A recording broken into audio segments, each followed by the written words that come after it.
contract extended through 2027. Steve Kimes is as well, but Kingsbury is the relevant party here. And while the Cardinals, again, have created problems for people in the division, including the 49ers, this is not bad news for the NFC West, is it? Well, I mean, Kimes pretty good GM. They draft. I'm not talking about Kimes. I'm talking about Kliff. I mean, they did sweep the Niners this year. I know. With they played them pretty tough the last couple of years. So as someone who talks a lot of shit about Kliff, I think does it give them more stability? Like, hey guys, I'll give you some stability, but it give you the juice to make a move on Kyler. Do you think this? I think it does to give them the stability to make a move on Kyler. Now, do you think this ensures Kyler gets a long-term contract? Because I do not. No, I mean, right. A lot of people have pointed to the fact that Kliff and Kyler have the same agent, Eric Burkhart. What are we coming into the 2022 season, which was the last year of his deal? So 23, 24, 25, 26, 27. He got a 5-year extension. That's a real extension. Well, I think it was a 4. I think they were. I saw a rap sheet or someone say both guys were under contract this year, so it's basically a 4-year extension, right? This year was guaranteed. Well, no, this is the 2022 season. This is the last year of his deal. So 23, 24, 25, 26, 27 through the 27 season. God damn. So it's a real extension they just gave Kliff. I heard maybe they said potential team option for the 5th year. Okay. So maybe it's still. I mean, it wasn't a 2-year. It wasn't a 3-year, which given that he doesn't have a ton of other options, it wouldn't shock me if they pulled one of those deals, right? I kept saying, well, you couldn't make them both play out the last. Here's the thing. We've talked about this forever with Jed and definitely Mark. If you and I owned a team, we were the Clark brothers, and the last thing we'd want to do is consistently go on GM and head coaching searches, right? One, they're a pain in the ass. And 2, the likelihood, we talk a lot about like the likelihood of hitting draft picks.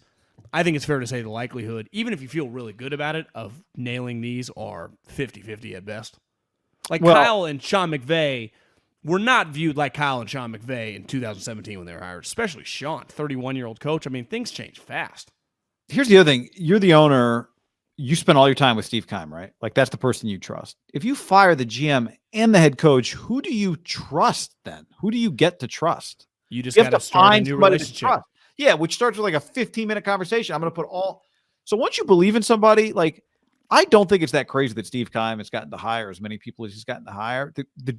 The owner believes in him. And to your point, if I don't have a huge network of other people that I would have on deck, if I don't have a short list of, I met this guy 5 years ago, I followed his career, man, he's fantastic. If I fire Keim, I got to go get him. Maybe he doesn't have that list, right? So he doesn't want to do it. And in his defense, to your point, Kingsbury, 5 wins, 8 wins, 11 wins. Arians had 3 10-win seasons, okay? So Kliff now has as many 10-win seasons as Ken Wisenhunt, who went to the Super Bowl with them. Actually, with a 9-win season.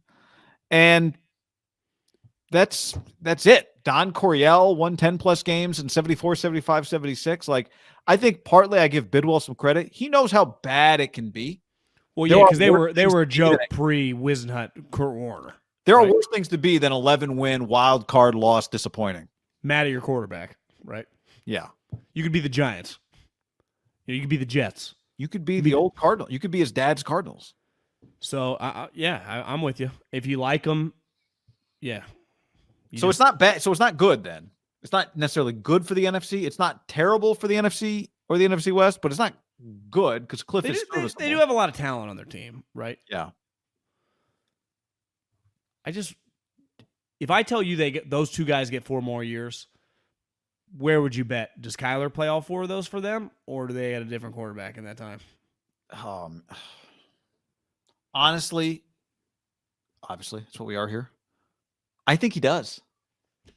I think quarterbacks are hard to replace, especially talented quarterbacks. Well, if Kyler was just a linebacker or a receiver, he would not be on the team much longer, right?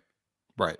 Like, if they didn't love him, but his talent was awesome, but he's a pain in their ass, he would be gone. He would get traded this offseason for like a 1 and a 2 or whatever, right?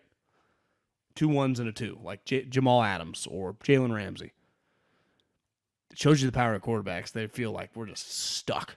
Also, they just won 11 games, so they don't. The last quarterback. We're stuck with a guy that can play a little. But my point is just they got Kyler by being terrible and drafting first. Well, that's why you do my move of 3 1s, 2 2s, and Marcus Mariota. Could you Football compete team? to win 9-10 games? You still got to find another quarterback. Well, as Mariota, and then I figure it out with all my picks. Yeah, it's just these guys, they've been looking for quarterbacks forever. It's hard to figure it out. Right. Well, like is Roseman's like you'd position, rather try and just make it work with Kyler, I think. Is Roseman's position with like 7 top 50 picks these next 2 years, but no real answer at quarterback, an enviable one, or one like, well, it's a decent thing to have, but also a problem when you don't have your star quarterback? Yeah, it's enviable to a point, but he would trade all of it for a starting quarterback. If you told him right now, you got to trade 7 picks, but you'll have a franchise quarterback for the next 10 years, he would do it in a heartbeat. Like, would Veach trade jobs with him? No. Would Brandon Beane trade jobs with him? No. Would John Lynch trade jobs with him? No. Pete Carroll, might think about it.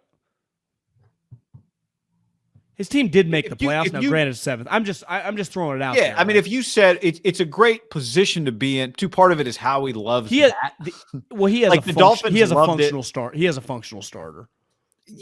Yeah, I mean he does, but it's like they got to get better because they get more expensive. Would Kyle trade Kyler straight up for Trey? 0 chance.